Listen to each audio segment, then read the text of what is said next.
Kalau udah di enter 20. Nah, kurang, enter berapa hijau. Nah, kan dia akan berubah. Nah, mau ubah tinggal kolom, kamu ubah putra ya berapa? Kalau ke sini lebih kecil, ke sini lebih besar. Besar. Nah, itu kan lebih besar tuh. Nah, ini jadi besar. Kalau ke sini berarti lebih kecil. Kan ini hanya satu mode aja. Oh iya, jadi kecil. Ini mau diubah juga mau misalnya di eraser itu perbandingan napas sama inspirasi dan inspirasi. Jadi diubah ya.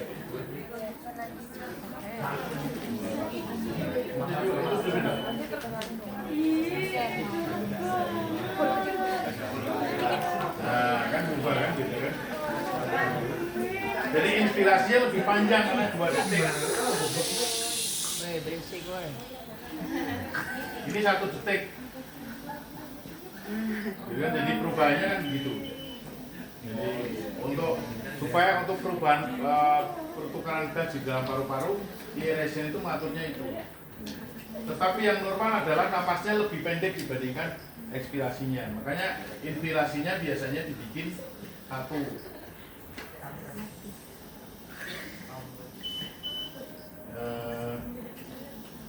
Namanya 2. Nah, 1/2. Ekspirasinya lebih lama jaraknya dibandingkan. Kalau ini misalnya dirubah lagi menjadi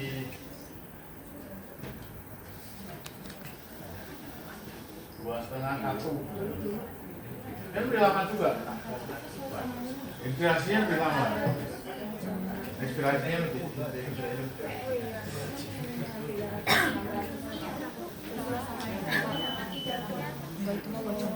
Nah, menghitungnya menit kolom adalah tinggal kolom dikalikan frekuensi napas.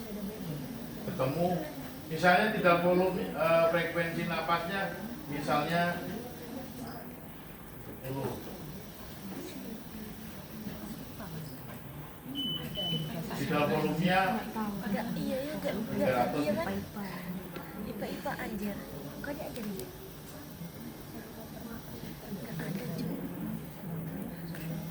Nah, 200. Maka tinggal kolom kalikan tinggal kolom kalikan frekuensi, maka akan menit kolom. Cuma ini menit kolomnya nggak jelas. Nah, ini bermuter. 10 kali 200 nggak kalah, jadi 200-nya gitu. Kalau ininya di sini, nah ini kan 2 liter kan, 200 kalikan 10 kali 2 liter. Hanya itu saja kalau jadi ketika sudah pengakhiran anestesi, apa yang kalian lakukan? Pasien pada kondisi kontrol pernapasan. Bagaimana cara memindahkan? Bagaimana cara mengakhiri anestesi? Ya kan lihat dulu hemodinamiknya dulu bagus, baru dipindahkan dari mekanik ke manual. Itu di manual kita lihat dia spontan apa belum. Kalau belum spontan harus dilakukan bagging sesuai pernapasannya sampai dibungkus sampai dia selesai bernapas. Setelah bernapas belum kuat, baru diberikan obat untuk antidotum, anti relaksannya. Setelah diberikan, baru dia napas, udah baru lepas PT-nya. Disaksen dulu, itu pengakhiran anestesi. Nanti kan sambil kesana kalian sambil berjalan tahu. Kalau apalagi sudah praktek. Makanya kalau praktek saya akan berikan, ini beberapa hal yang biasanya disesuaikan dengan. Dan tanya lagi, adalah alat yang harus ada di kamar operasi yang siap dipakai. Bukan masalah urutan pemasangannya, tetapi ketika masang endotracheal tube itu kan di kamar operasi harus dioksigenasi dulu. setelah jadi mulai dari induksi, kemudian dioksigenasi, kemudian dilakukan vaskul relaksan, ditunggu selama 3 menit, baru sudah lemes, baru dimasak itu saja. Jadi urutannya begitu. Tanpa ada tutup, baru dikasih pelembungan, dikunci dengan dikembangkan balonnya, kemudian dites kanan kiri, baru dipasang sama ke mesin anestesi, baru difiksasi. Itu urutannya kan begitu. Jadi statik itu juga tetap harus ada walaupun pasien itu dengan spinal anestesi. Karena apa? Bisa saja terjadi total spinal. Orangnya tidak nafas, blue ET, maka sudah disediain. Jadi statik itu adalah set emergency yang harus ada di dalam operasi ketika operasi apa saja. Nah kalau operasinya anak-anak harus diganti. Yang sering itu kan statiknya persiapannya orang dewasa, statiknya di situ, ET-nya besar.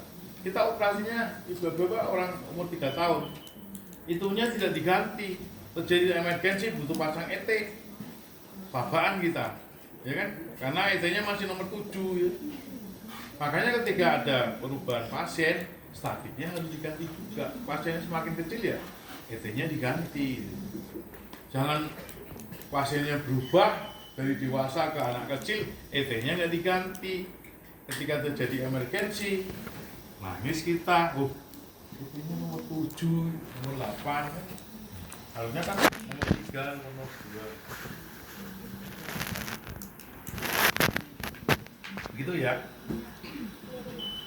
Kalau urutan memasang induksi pasien biasanya akan disiapkan sendiri. Statik itu sudah di situ, bukan untuk yang akan kita pakai untuk bius gitu. Tapi statik itu memang harus ada untuk. Oke? Nanti bisa ini kan mesin